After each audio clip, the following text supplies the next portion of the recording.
आज गणेश चतुर्थी है और भगवान गणेश को बुद्धि, वैभव, समृद्धि और शुभ का प्रतीक माना जाता है। प्रधानमंत्री मोदी ने भी इस मौके पर सभी देशवासियों को समृद्धि और मंगलपूर्ण त्योहार की शुभकामनाएं दी हैं। भगवान गणेश का समृद्धि और संपन्नता से कितना गहरा संबंध है, इसका अंदाजा इससे लगाया जा सकता है कि इंडोनेशिया जैसे मुस्लिम बाहुल्य देश में भी, जहां हिंदुओं की आबादी 2 से 3% से भी कम है, सरकार ने वहां के 20,000 के नोट पर गणेश जी की फोटो प्रकाशित की है। ऐसा क्यों है, इसकी कहानी भी रोचक है। दरअसल इंडोनेशिया में हिंदू और मुस्लिम के बीच कोई फर्क नहीं किया जाता। वहाँ हिंदू देवी देवताओं को बहुत सम्मान मिलता है। 20,000 के इस नोट पर गणेश जी के साथ इंडोनेशिया के पहले शिक्षा मंत्री की हजर देवांतरा की तस्वीर भी है। देवांतरा इंडोनेशिया के स्वतंत्रता सेनानी थे और उन्होंने शिक्षा के क्षेत्र में भी बहुत काम किया था। इस नोट के पीछे के हिस्से में क्लासरूम की तस्वीर बनी हुई है, जो कि नोट की थीम यानी शिक्षा को दर्शाती है। हो सकता है कि इसी वजह से उस नोट पर गणेश जी की भी फोटो छापी गई हो, क्योंकि भगवान गणेश को बुद्धि का भी देवता माना जाता है। लेकिन इंडोनेशिया के नोट पर गणेश भगवान की फोटो से संबंधित एक रोचक तथ्य दूसरा भी है। 1997 में एशिया की आर्थिक मंदी के दौरान इंडोनेशिया समेत कई देशों की मुद्रा की कीमत बहुत ज़्यादा गिर गई थी और इन देशों में एक आर्थिक संकट खड़ा हो गया था।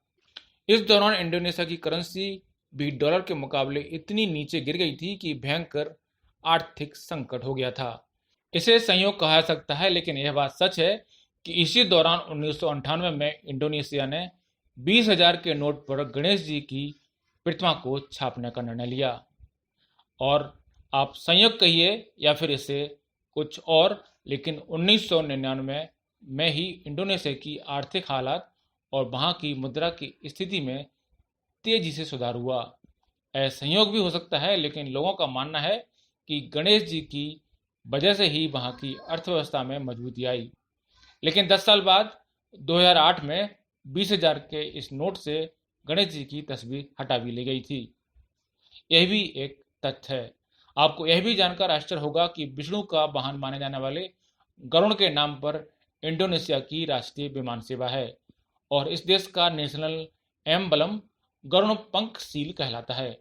हनुमान जी इंडोनेशिया के मिलिट्री इंटेलिजेंस के मस्कट हैं।